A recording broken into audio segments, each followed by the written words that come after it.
Sutlej movie గురించి చాలా వరకు మనము అంటే తెలుగులో ఎక్కువ చర్చ లేదు కానీ బట్ ఎస్ సట్లజ్ మూవీని ఆపేశారు. ఇప్పుడు దీన్ని అకాలీదళ్ ఒక రాజకీయ అస్త్రంలా వాడుకోవాలని ప్రయత్నం చేస్తోంది. సో ఇది ఓటీటీలోకి వచ్చే అవకాశాలు కనబడుతున్నాయి. సో ఓటీటీకి నియంత్రణ లేదా అనే ఒక ప్రశ్న కూడా వస్తుంది. అసలు ఈ సట్లజ్ వివాదం ఏంటి ఫస్ట్ చెప్పాను సార్ మన ప్రేక్షకులకి. సట్లజ్ వివాదము అట్ ద సేమ్ టైం ఇప్పుడు ఎందుకని ఈ సినిమాని ఆపే ప్రయత్నాలు జరుగుతున్నాయని ఒక అభియోగాలు రావడము, ఇది పొలిటికల్గా పంజాబ్లో ఏ విధంగా ఇంపాక్ట్ చేయబోతోంది? సాయి గారు, ఇది ఆల్మోస్ట్ 3 సంవత్సరాల నుంచి ఈ సినిమా సిబిఎఫ్సిలో పడి ఉండే, central board of film certification. 3 సంవత్సరాలు సినిమా controversy. Sutlej it's the life of rights activist Jaswant Singh Khalra. ఈయన చాలా మటుకు ఆ ఎన్కౌంటర్ టైంలో చాలామంది విక్టిమ్స్ని రిప్రజెంట్ చేశారు. మనం డిస్ప్యూట్ చేయలేము. ఏమవుతుందంటే ఎప్పుడు టెర్రరిస్ట్ యాక్ట్ జరుగుతున్నప్పుడు అక్కడ హ్యూమన్ రైట్స్ అనేది ఉండదు. మన కేపీఎస్ గిల్ గారిని తప్పు పట్టడమో కేపీఎస్ గిల్ గారు చేసిన తప్పని చెప్పలేము. ఆయన చేయకపోతే ఇవాళ పంజాబ్ మన దగ్గర ఉండకపోతుండే. It would have gone to Pakistan. చాలా క్లియర్ అది. కానీ ఆ టైంలో చేశారు. సో చాలా మటుకు ఆ స్టోరీస్ని రీకౌంట్ చేయడం అనేది ఒక టైప్లో ఇప్పుడున్న పోలీస్ ఆఫీసర్స్ మీద, అప్పుడున్న బ్యూరోక్రాట్స్ మీద, అప్పుడున్న గవర్నమెంట్ల మీద ఒక ఫింగర్ పాయింటింగ్ ఎక్సర్సైజ్ లాగా మారిపోతుంది. మీరు చేయించారు ఇదంతా అని చెప్పేసి అక్కడే పెద్ద కాంట్రవర్సీ వస్తుంది. సినిమా గురించి మాట్లాడలేదు. ఇప్పుడు మీరు అడిగిన రీజన్ అని చెప్తున్నాను నేను. ఎందుకంటే ఈ సినిమా జీ5లో రాబోతుంది. అది ఓటీటీ ప్లాట్ఫామ్. ఫస్ట్ వచ్చింది, తీశారు, కొన్ని రోజులు నడిచింది, మళ్ళీ తీశారు, మళ్ళీ వస్తుందని అంటున్నారు. ఇప్పుడు ఇంటర్నేషనల్గా జీ5లో అవైలబుల్గా ఉందట, ఓన్లీ భారతదేశంలో చూడడానికి లేదు. ఇక్కడ అదే మన దగ్గర ట్విట్టర్లో కూడా కనిపిస్తుంది. Help due to legal demand in India అంటారు. అదే ట్వీట్ మీకు బయట కనిపిస్తుంది అనమాట భారతదేశంలో. ఓకే. ఇప్పుడున్న బార్డర్లెస్ టెక్నాలజీలో సాయి గారు ఇది ఎక్కువ టైం తీసుకోరు. దీన్ని మీరు విపిఎన్ గానో ఇంకేదైనా మోడ్ నుంచి మీరు చూడొచ్చు సినిమా. ఈవెన్ డౌన్లోడ్ చేసి కావాలంటే పైరేట్ చేసేస్తారు దీన్ని. అది కూడా జరగచ్చు. కానీ ఆ మొన్న మధ్యనే జరిగింది ఇట్లాగే. సిటిజన్ విజిలాంటీ అని ఒక సినిమా వస్తే యూరోప్లో దాన్ని ఆపేస్తే జర్మనీ బ్యాన్ చేసింది దాన్ని. దాని కూడా సర్టిఫికేషన్ ఇవ్వమన్నారు. కరెక్ట్. ఎలాన్ మస్క్ ట్విట్టర్లో పోస్ట్ చేశాడు వీడియో మొత్తాన్ని. ఒక రోజు తర్వాత తీసాడు మళ్ళీ. ఇండియాలో ఇది చేస్తే చాలా పెద్ద ఇష్యూస్ అవుతుంది అనమాట. ఓకే. సటానిక్ వర్సెస్ పబ్లిష్ చేసినప్పుడు రాజీవ్ గాంధీ గారు ఆ పుస్తకాన్ని బ్యాన్ చేశారు. కరెక్ట్. డావించి కోడ్ వచ్చినప్పుడు మళ్ళీ గవర్నమెంట్ బ్యాన్ చేశారు. డావించి కోడ్ ఎందుకు? ఒకటి ముస్లిమ్స్ ఆబ్జెక్ట్ చేశారు సటానిక్ వర్సెస్. ఆయతుల్లా ఖమైనీ ఫత్వా కూడా ఇష్యూ చేశారు ఈ సల్మాన్ రుషీద్ని చంపేయమని చెప్పేసి. అదే టైంలో మీరు సటానిక్ వర్సెస్ తర్వాత డావించి కోడ్ వచ్చినప్పుడు సినిమా థియేటర్ ముందు వీళ్ళు డెమాన్స్ట్రేషన్ చేశారు, బుక్కులు తీసేయమన్నారు. అది కూడా జరిగింది. ఇది చాలా టైం జరిగింది సాయి గారు. ఇట్లాంటి ఏం చెప్తారు మూవీస్, కాంట్రవర్షియల్ మూవీస్ వస్తున్నప్పుడు ఎప్పుడు ఉంటుంది. కానీ సట్లజ్లో ఇది మెయిన్గా గవర్నమెంట్ ఏమన్నా సెక్యూరిటీ కన్సర్న్స్ ఉంది మాకు. ఓకే, అది కరెక్టే. ఎందుకంటే టెక్నాలజీ రూల్స్ 2021 ఇది టేకప్ చేశారు మ్యాటర్. ఇది దాని తర్వాతే సినిమాని థియేట్రికల్ రిలీజ్ అయితే అలౌ చేయలేదు. దాని తర్వాత ఇది సినిమాటోగ్రాఫ్ యాక్ట్ కింద వస్తుందని చెప్పి తీసేశారు. కానీ ఓటీటీ ప్లాట్ఫామ్లో తీసుకొచ్చారు. దాన్ని ఇప్పుడు స్ట్రీమింగ్ రూల్స్ నుంచి తీసేసి దాన్ని పక్కన పెట్టేశారు. ఈ సినిమా మీకు తెలిసిందే. ఇప్పుడు కూడా చెప్పాను చూడండి. ఈ ఖల్రా అని మనిషి, ఆయన యువత అమృత్సర్ బేస్డ్ యాక్టివిస్ట్ సాయి గారు. ఆయన చాలా మటుకు ఇన్వెస్టిగేట్ చేస్తుందంటే వేలాది మందిని క్రిమేట్ చేశారు ఇల్లీగలీ పంజాబ్లో మిలిటెన్సీలో టైంలో. ఏ రికార్డ్ లేదు, ఎవరు చంపేశారు, ఎవరు లేదు, అందరినీ క్రిమేట్ చేసి పడేశారని చెప్పి ఈ రికార్డెడ్ లాట్ ఆఫ్ దట్ ఆ టైంలో. తర్వాత ఆయన్నే 1995లో చంపేశారు. ఓకే, ఈ వాజ్ అబ్డక్టెడ్ అండ్ కిల్డ్. దానికి చాలామంది పోలీసు వాళ్ళని శిక్షించారు, వాళ్ళు జైల్లో ఉన్నారు ఇప్పుడు. ఈ సినిమాని ఒరిజినల్గా ఈ ప్రాజెక్ట్ని కల్లు గర్గా అని చెప్పేసి ఒక సినిమా తీసుకొచ్చారు. ఆ పేర్లో పెట్టారు. దాని తర్వాత పంజాబ్ 95 అని పేరు మార్చారు.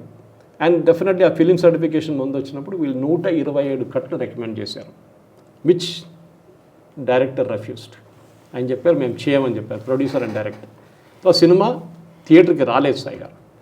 దాని తర్వాత ఓటీటీ ప్లాట్ఫామ్స్ వచ్చింది సట్లజ్ అని పేరుతో. మనకు తెలుసు సట్లజ్ అని ఒక రివర్ కూడా ఉంది పంజాబ్లో. సో ప్యారలల్లీ వీళ్ళు ఏం చేశారంటే central board of film certification వ్యతిరేకంగా ఒక కేసు వేశారు. ఇప్పుడు మనం ఇదంతా కేరళ స్టోరీలో చూసాం. ఇదంతా చాలా మటుకు ఇట్లాంటి సినిమాల్లో కోర్టుకి వెళ్తారు సినిమాని ఆపడానికి. సినిమా రిలీజ్ కన్నా ఒక వారం ముందు వెళ్తారు వీళ్ళు.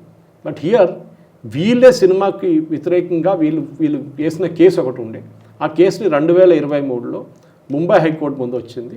ఓకే, 2023 సాయి గారు, వీఆర్ ఇన్ 2026. తర్వాత వీళ్ళు ఏం చేశారంటే ఆ సర్టిఫికేట్ వీళ్ళు పెటిషన్ విత్డ్రా చేసుకున్నారు. ఎవరు? Producers and director. వీళ్ళు ప్రొడ్యూసర్ డైరెక్టర్ వాళ్ళు విత్డ్రా చేసుకున్నారు. ఎందుకు? వాళ్ళకి అర్థమైపోయింది సిబిఎఫ్సి కింద ఈ సర్టిఫికేషన్ మాకు రాదు. ఓకే, ఎందుకంటే ఇది మీరు పబ్లిక్లో చూపించాలంటే మీకు సిబిఎఫ్సి కావాలి. మీరు సినిమా థియేటర్ కానివ్వండి, ప్రైవేట్ స్క్రీనింగ్ కానీ ఏదైనా కానివ్వండి. కానీ ఇప్పుడేం చేశారు, మన దగ్గర చాలా మటుకు మనకు తెలిసిందే ఇట్లాంటి సినిమాలు చాలా ఓటీటీకి వెళ్ళిపోతుంది. అవును, OTT is a cash cow Sai కదా, దాంట్లో డౌట్ లేదు. కొంత సినిమాలు మీరు చూసుంటారు వారం పాటే నడుస్తుంది, దాని తర్వాత immediately been OTT with no time. దీని కారణాలే, బికాజ్ ఒకటి వాళ్ళ కాస్ట్ రికవర్ చేసుకోవడానికి ఫిక్స్ కాస్ట్ ఓటీటీ నుంచి వస్తుంది. పేపర్ వ్యూ ఉండొచ్చు, లేకుంటే సినిమానే డైరెక్ట్ కొనుక్కుంటారు వాళ్ళు ఓటీటీ ప్లాట్ఫామ్స్ వాళ్ళు. ఈ కేసు జరిగింది సార్. ఈ క్వశ్చన్ ఎక్కడ వస్తుందంటే చాలా క్లియర్గా ఈ CBFC central board of film certification, అది కాకుండా ఓటీటీ ప్లాట్ఫామ్స్ని ఎవరు రెగ్యులేట్ చేస్తారు? ఇప్పుడు మన ప్రేక్షకులు అనుకుంటుంటారు మన ఇదేంటి, ఈ సబ్జెక్ట్ ఏంటని. కానీ అర్థం చేసుకోవాలి, ఇవాళ సినిమా థియేటర్లో సినిమాలు నడవట్లేదు సాయి గారు, చాలా క్లియర్. ఒక సినిమాకి వెళ్ళాలంటే ఒక ఫ్యామిలీకి 2,000 రూపాయలైనా ఖర్చు అవుతుంది. ఫస్ట్ అక్కడికి వెళ్ళాలి, దాని తర్వాత అక్కడ ఉన్న సమోసాలు, ఓవర్ ప్రైస్ పాప్కార్న్ తినడానికి, cinema theatre ticket cost book చేస్తారు మీరు ఆన్లైన్ ప్లాట్ఫామ్స్లో, ఇదన్నీ చూసిన తర్వాత ఒక 2,000 రూపాయలు పోతుంది నలుగురు వెళ్తే మినిమం. సో ఇంట్లో కూర్చొని చూడొచ్చు కదా సినిమా అని చెప్పి అదొకటి ఉంది. కానీ బాహుబలి లాంటి సినిమాలంతా మీరు ఇంట్లో కూర్చొని చూడలేరు. That has to be a theatrical experience అనమాట. సో ఇదే కేసు, ఇట్లాంటి ఒక కేసు సాయి గారు 2019లో కర్ణాటక హైకోర్టులో వచ్చింది. So public exhibition and private exhibition, OTT is a technically private exhibition అనమాట. సో దేనికి ఓటీటీ సర్టిఫికేట్ కావాలంటే దానికోసం మీ చూడండి, ఓటీటీ సినిమా వచ్చే ముందు central board of film certification ఇది రాదు, దానికన్నా ముందు there'll be no such certificate అనమాట, డైరెక్ట్ పబ్లిష్ చేస్తారు. కానీ ఓటీటీ కంటెంట్ అనేది సాయి గారు దాన్ని రెగ్యులేట్ చేస్తున్నారు. ఇన్ఫర్మేషన్ టెక్నాలజీ గైడ్లైన్స్ కింద ఉందన్నమాట. It's called intermediary guidelines and digital media ethics code 2021. దీంట్లో రీజనబుల్ రెస్ట్రిక్షన్స్ పెట్టారు. రీజనబుల్ రెస్ట్రిక్షన్స్ అంటే రేపు మీరు ఒక సెక్చువల్లీ ఎక్స్ప్లిసిట్ సినిమా చూపించలేరు. కొంత కంప్లైంట్ ఉంటే మీకు గుర్తుంటుంది, రాత్రిపూట 12 గంటల తర్వాత సినిమాలు చూపిస్తున్నారు అని చెప్పి. నో, ఇండియాలో అది 12 గంటలు కావచ్చు, ఇంకొక ప్లేస్లో అది పొద్దున 6 గంటలు ఉంటుంది geography wise. Correct. So how do you determine? ఓటీటీలో అది లేదు కదా. OTT is geography free, can be telecast anywhere అన్నమాట. సో ఇది చాలా మటుకు గవర్నమెంట్ ఏం చేశారంటే ఒక సెల్ఫ్ రెగ్యులేటరీ బాడీ పెట్టారు, అది కొంత గవర్నమెంట్ ఓవర్ సైట్ పెట్టారు అండ్ మినిస్ట్రీ ఆఫ్ ఇన్ఫర్మేషన్ బ్రాడ్కాస్టింగ్తో. కానీ ఇదన్నీ వచ్చే ముందు ముంబై అండ్ మెడ్రాస్ హైకోర్టు దీన్ని స్టే చేసి పడేశారు. ఇప్పుడు ఇక్కడ లేని పరిస్థితి అయిపోయింది. దాని తర్వాత గవర్నమెంట్ 2023 బ్రాడ్కాస్టింగ్ సర్వీస్ రెగ్యులేషన్ బిల్ని విత్డ్రా కూడా చేసుకున్నారు. కానీ ఈ సినిమా బ్యాన్ చేసింది, this uh section called section 69A, మీరు వినుంటారు, ఐటీ యాక్ట్ కింద. అది గవర్నమెంట్కి అథారిటీ ఉంది సార్. అది ఈవెన్ నాట్ జస్ట్ మీరు చెప్పినట్లు ట్విట్టర్లో కూడా బ్యాన్ చేస్తారు. మీరు చూస్తుంటారు మొన్న 2-3 పాకిస్తానీ వాళ్ళది ఇన్ఫ్లుయెన్స్ చేయడానికి వాళ్ళు ఫేక్ న్యూస్ పబ్లిష్ చేసిన దాన్ని గవర్నమెంట్ టెక్నికలీ ఇదే సెక్షన్ యూజ్ చేసి 69A కింద బ్యాన్ చేశారు. నాకు కూడా ఒకసారి 69A బ్యాన్ వచ్చింది, కానీ then they told it's not correct అని చెప్పి విత్డ్రా చేసుకున్నారు వాళ్ళు దాని నుంచి. సో 69A అని ఎవరైనా దేనికన్నా వాడుకుంటారు. సో గవర్నమెంట్ ఏం చేయాలంటే సార్, నన్ను 69A కింద బ్లాక్ చేస్తే నేను ఛాలెంజ్ చేశాను. Of course it never went to the court. So government మీకు ఇన్ రైటింగ్ ఇవ్వాల్సి వస్తుంది దట్ మేము దీనికోసం దీన్ని బ్యాన్ చేసామని చెప్పేసి. The cannot do without that. దాని తర్వాత ఒక డెసిగ్నేటెడ్ ఒక రివ్యూ కమిటీ ఉంది, దాని ముందు వెళ్తుంది. దాని తర్వాతనే 69A కింద వస్తుందా లేదా అని ఒక క్వశ్చన్ వేస్తుంది అనమాట. సో ఇప్పుడు మనం ఇది డిబేట్ ఎందుకు జరుగుతుందంటే, రేపు ఫర్ ఎగ్జాంపుల్ బింద్రన్వాలే గురించి ఒక సినిమా వస్తుంది సార్, జర్నైల్ సింగ్ బింద్రన్వాలే. కరెక్ట్. ఆయన్ని ఏం చెప్తారు, up to the top level తీసుకెళ్ళి ఏదో సెయింట్ లెవెల్లో చూపించి ఆయన ఎంత మంచి పని చేశాడో అది ఇది అని చెప్పేసి పెద్ద సినిమా తీస్తే రేపు మీరు దాన్ని ఓటీటీలో అలౌ చేస్తారా లేదా? ప్రొడ్యూస్ చేసినోడు కెనడా వాడు, డైరెక్ట్ చేసినోడు అమెరికన్ వాడు, కానీ ఇండియాలో ఓటీటీ ప్లాట్ఫామ్లో పెడతా అంటారు. Will you agree to it or not? అది క్వశ్చన్. ఆపరేషన్ బ్లూ స్టార్ కానీ మిగతా ఆపరేషన్స్ గురించి దాంట్లో చాలా మటుకు డిస్క్రిప్షన్ ఉంది. ఇండియన్ ఆర్మీ వ్యతిరేకంగా అబ్జర్వేషన్స్ ఉంది. ఇందిరాగాంధీ గారి గురించి అబ్జెక్షన్స్ చెప్తారు, కామెంట్ చేస్తారు. మీరు ఆ సినిమా అలౌ చేస్తారా లేదా? That's a question, simple. ఇది జరుగుతుంది ఇప్పుడు. సో మన ఇంట్లో మనం ఒకటి మాట గుర్తుపెట్టుకోవచ్చు సాయి గారు, చిన్నపిల్లలు ఒకటే కాదు, ఓటీటీ చాలామంది చిన్నపిల్లలు చూస్తారు కూర్చొని. We all think that only adults watch it అని కాదు. సో ఒకటి ఈ కంటెంట్ వైజ్ కంటెంట్ మోడరేషన్ ఉండాల్సింది. రెండవది సెన్సిటివ్నెస్. ఇప్పుడు మీరు చెప్పారు చూడండి, యూరోప్లో బ్యాన్ చేశారు. ఓకే, అంటే అక్కడ చేయొచ్చు, అక్కడ ప్రాబ్లం, అక్కడ మీడియా ఎక్స్ప్రెషన్ అంతా బాగుందంట. మన దగ్గరే ప్రాబ్లం, మోదీ గారు వచ్చిన తర్వాతే వచ్చింది ప్రాబ్లం అంతా 2014 తర్వాత, according to all our leftist liberals. దీంట్లో సాయి గారు చాలా మటుకు క్లియర్గా సట్లజ్ అనే సినిమాకి ఓకే, ఇప్పుడు మీరు నేను ఒక ఇంక్విజిటివ్స్ని ఏముంది ఆ సినిమాలో ఒకసారి చూడాలి కదా అని చెప్పి చూస్తాం మనం. ఇది యూజువలీ సినిమాని సెన్సేషన్ క్రియేట్ చేయడానికి కూడా చేస్తారు చాలామంది. సినిమా ఫ్లాప్ అయిపోతుందని తెలిసిన వాళ్ళు ఏం చేస్తారు, ఫస్ట్ కాంట్రవర్సీ క్రియేట్ చేస్తారు. దాన్ని ఆ కాంట్రవర్సీతో సినిమాకు ఉన్న పబ్లిసిటీ అంతా వచ్చేస్తుంది. ఎంత అడ్వర్టైజింగ్ డబ్బులు ఖర్చు పెట్టినా కానీ, ఎంత సోషల్ మీడియా అడ్వర్టైజింగ్ ఖర్చు పెట్టినా అది కూడా మీకు అంత పబ్లిసిటీ రాదు.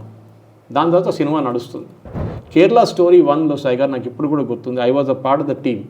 ఓకే, విచ్ రిలీజ్ ముందు మేము ఒక చాలా పెద్ద సోషల్ మీడియా వర్క్షాప్ అంతా నడిపించాం దీన్ని చెప్పడానికి ఏముంది సినిమాలో అని చెప్పేసి. మీరు బిలీవ్ చేయరు, అమెరికాలో ఎంత కాంట్రవర్సీ క్రియేట్ చేశారో అక్కడ ఉన్న చాలామంది, కొంతమంది సర్టన్ లిబరల్ క్యారెక్టర్స్ అదే కన్జర్వేటివ్ క్యారెక్టర్స్ కూడా అపోజ్ చేశారు. అమెరికాలో సినిమా సూపర్ హిట్ అయింది. మన దగ్గర కేరళలో రిలీజ్ చేయలేదు. కానీ మన కొంతమంది హిందూ ఆర్గనైజేషన్ టికెట్లు కొని అమ్మాయిలకి ఇచ్చారు టికెట్లు అంతా అన్నమాట. This is what was done. So మనం ఇది గుర్తుపెట్టుకోవాలి, దట్ ఈ కాంట్రవర్సీ క్రియేట్ చేయడంలో అనేది Sutlej will not be the last. రేపు ఫర్ ఎగ్జాంపుల్ సాయి గారు ఇప్పుడు ఎమర్జెన్సీ గురించి సినిమా వచ్చింది, ఎంత పెద్ద కాంట్రవర్సీ క్రియేట్, ఆ సినిమా అసలు నడిచిందో లేదో కూడా తెలియదు నాకు. It never Ryan. పద్మావత్ అప్పట్లో బాగా కాంట్రవర్సీ. ఇట్లాంటి సినిమాలు చాలా ఉంటాయి. రేపు మీరు బాబ్రీ మస్జిద్ గురించి ఒక సినిమా తీస్తారు, ఏం చెప్తారు సాయి గారు? గోద్రా గురించి ఒక సినిమా వచ్చింది కదా, ఎవరైనా కాంట్రవర్సీ అబ్జెక్ట్ చేస్తారా? లేదు. Because content was public decide చేస్తారు చూడాలన్నా వద్దా అనేది. మీరు కాంట్రవర్సీ క్రియేట్ చేయక్కర్లేదు. ఈ సినిమా కూడా ఎవ్వరు తెలియకుండా వెళ్ళిపోతుండే. అన్నెసరీ మన దగ్గర కూడా బ్యూరోక్రసీ ఎట్లా అయిపోయిందండి సాయి గారు, చాలా సెన్సిటివ్. అరే కేపీఎస్ గిల్ గారిని they sowing him in bad light, ఇది మంచిది కాదు, ఇది చేస్తారన్న. ఈ వీడియో మీకు నచ్చినట్టయితే లైక్ చేయండి, 10 మందికి షేర్ చేయండి. అలాగే కామెంట్ల రూపంలో మీ అభిప్రాయాలను మాతో పంచుకోండి. Nationalist hub group of channels ను సబ్స్క్రైబ్ చేసుకుని తెలుగునాట జాతీయవాద జర్నలిజాన్ని ప్రోత్సహించండి. ఈ వీడియో కింద ఉన్న బెల్ ఐకాన్ పై క్లిక్ చేయడం మర్చిపోవద్దు.